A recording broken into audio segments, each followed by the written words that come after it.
Bonjour madame, bonjour monsieur, bienvenue sur le plateau de Cimodec TV, Cimodec 2018. Et aujourd'hui nous recevons Olivier Siassia du CETIM CTDEC, qui est en responsabilité de la robotique collaborative entre autres. Et c'est le sujet qui va nous occuper à l'instant. Et Franck Duc, qui est de TESAM, et qui va aussi nous parler de l'accompagnement que TESAM fait sur ce sujet-là. Donc merci d'être venu et de répondre à nos questions. Alors avant tout, la robotique collaborative, qu'est-ce que c'est? Est-ce que vous pouvez me la définir, nous la définir en quelques mots? Écoutez, merci pour l'invitation. Et donc, nous, on intervient sur la partie de l'accompagnement technique, en particulier aux PME et aux TPE. Et les sujets de collaborativité et de robotique dans le milieu industriel sont des sujets qui sont des sujets de développement pour nous importants, puisqu'ils ouvrent des perspectives nouvelles. Alors, pour la définition de la collaborativité, là, on poserait la question à 10 personnes, on aurait 10 réponses différentes. Donc nous, on est, je dirais, dans la branche de la métallurgie, en particulier la Fédération des industries mécaniques a défini qu'est-ce que c'était qu'un robot industriel collaboratif. Et grosso modo, on peut dire que si on compare ça à la vision historique du robot dans une cage fermée, qui est quand même quelque chose qui existe depuis de nombreuses années, disons qu'en simplifiant, dès qu'on enlève une partie de la cage, on devient collaboratif. Si on enlève la totalité de la cage, on devient extrêmement collaboratif, voire cobotique. Mais les applications industrielles de production se trouvent dans des phases intermédiaires. C'est-à-dire on a enlevé une partie de l'enceinte grillagée et on a équipé, en termes de sécurité, par des méthodes effectivement nouvelles, la zone de contact possible entre l'opérateur et le robot. Et là, il y a différents degrés. Il y a différents degrés qui vont jusqu'au contact total pendant le service du robot, jusqu'au contact robot arrêté. Et on va définir, installation par installation, quelle est la meilleure solution en termes de sécurité. Parce que le point essentiel de la robotique industrielle, c'est la sécurité des personnes qui sont dans l'environnement du robot. Et tout ça, c'est normalisé, c'est réglementé, et heureusement que ça l'est, puisque quand même on est face à une machine, hein, parce qu'on est en contact avec la machine. Je vous coupe juste 2 secondes pour signaler qu'on voit des images de ce qu'est la cobotique sur le stand de TESAM. Voilà. Et donc là, c'est la cobotique où vraiment l'homme est au contact direct du robot. Et on a vu juste avant, avec Universal Robot, une application qui correspond à ce que vous dites, robotique collaborative. La personne est en train de charger d'un côté de la machine des pièces et le robot vient les prendre et il peut aller accélérer lorsque l'homme s'est retiré. Tout à fait. Donc ça ouvre des perspectives nouvelles d'intégration des systèmes automatiques et robotisés dans l'industrie. Ça permet un accès plus direct, ça permet des flux de pièces plus directs, ça permet une meilleure intégration dans un environnement d'atelier, en particulier dans le décolletage ou même dans l'usinage. Les ateliers sont très serrés en termes de surface au sol et il faut avoir des implantations qui soient très près des machines.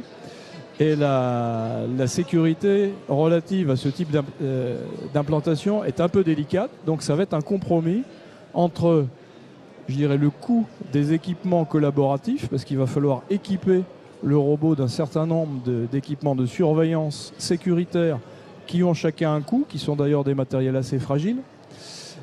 Il va falloir évaluer ce coût de la collaborativité, je dirais version 4.0, si on peut l'appeler comme ça, avec le grillage traditionnel.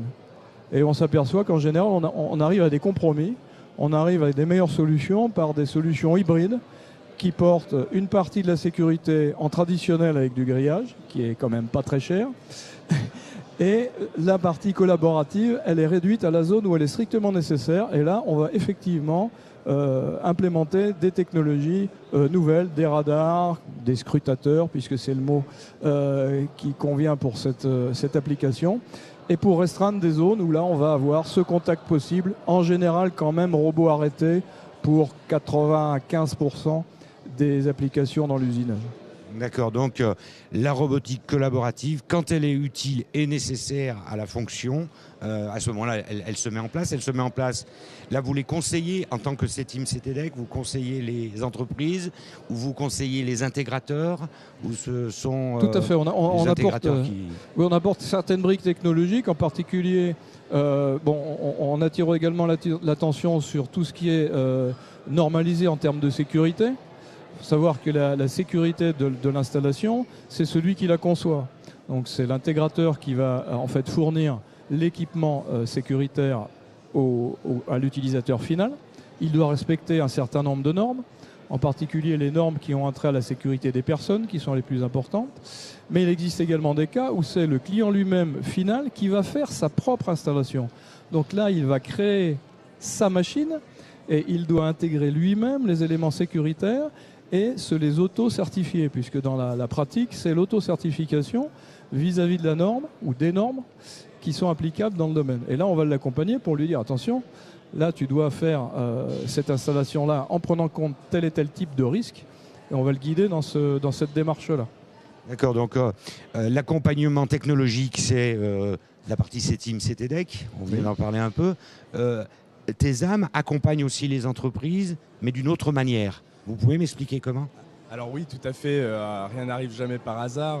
Si on voit à l'échelle Auvergne-Rhône-Alpes, aujourd'hui, il y a 400 à 500 entreprises qui contribuent à la robotique et donc aussi à la robotique collaborative. Notamment, TESAM a été le créateur du cluster Coboteam, qui aujourd'hui expose avec les partenaires principaux de la cobotique. Des grands noms, comme Stobli, par exemple, pour n'en citer qu'un. Donc avec une première sur le CIMODEC, un village orienté sur la cobotique. Donc c'est l'ADN de TESAM et du territoire de Haute-Savoie, avec des centres techniques comme le CETIM CTDEC qui y contribuent. Et la région Auvergne-Rhône-Alpes qui a pris conscience effectivement de cette force qu'elle a sur son territoire et a décidé de lancer des programmes d'accompagnement, en s'appuyant notamment sur TESAM pour la Haute-Savoie qui a cette expertise-là. Donc on a aujourd'hui, grâce à la région Auvergne-Rhône-Alpes, dans un programme Industrie du futur, la possibilité d'accompagner des entreprises qui souhaitent imaginer, par exemple, intégrer des briques comme Usitronic que développe le CETIM CTDEC, d'en étudier la faisabilité, accompagner avec la région, très intéressant pour elle, des accompagnements avec des experts qu'on a à disposition et des financements de l'ordre de 50 à 80% pour ces études de faisabilité.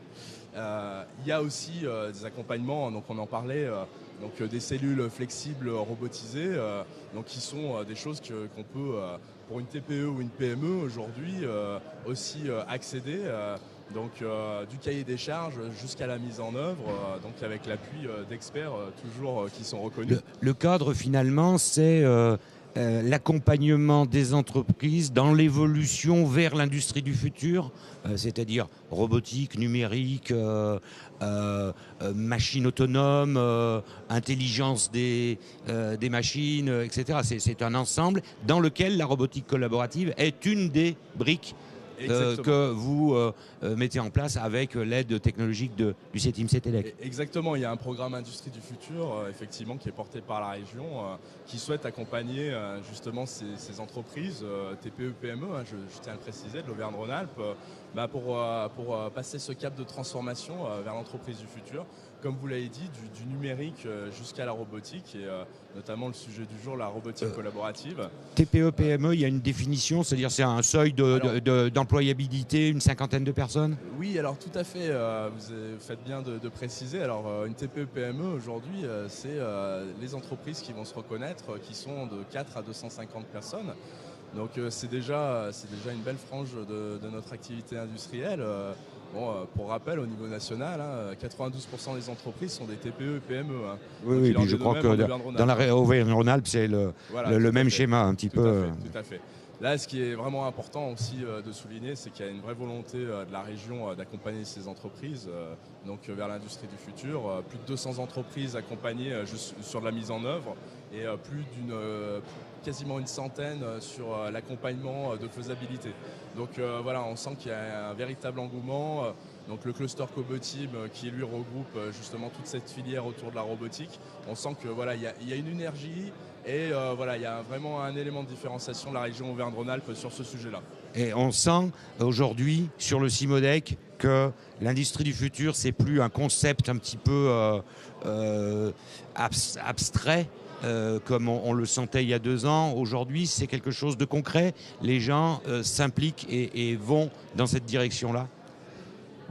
De notre côté, on a toujours cru que l'industrie du futur, c'était le fil rouge qu'il fallait suivre bien avant que le mouvement soit lancé. Donc le CETIM a été à l'origine de la création de l'Alliance Industrie du Futur, qui est pour nous un magnifique vecteur de développement de tout ce qui peut se faire de bien dans l'industrie, je dirais, sur le plan humain, sur le plan du procédé, sur le plan de la rentabilité, sur le plan de l'attrait qu'on peut avoir à attirer les talents dans l'industrie. Donc tout ça, ça nous réjouit totalement. Et donc on le sent à travers divers plateaux et à travers les conversations qu'on peut avoir avec les industriels aujourd'hui. 2018, l'industrie du futur, c'est maintenant. Elle est là. Elle est là. Messieurs, merci beaucoup d'avoir répondu à nos questions. Et puis, bonne fin de CIMODEC. Bonne journée à vous et bonne journée à nos spectateurs. Merci. Merci à vous.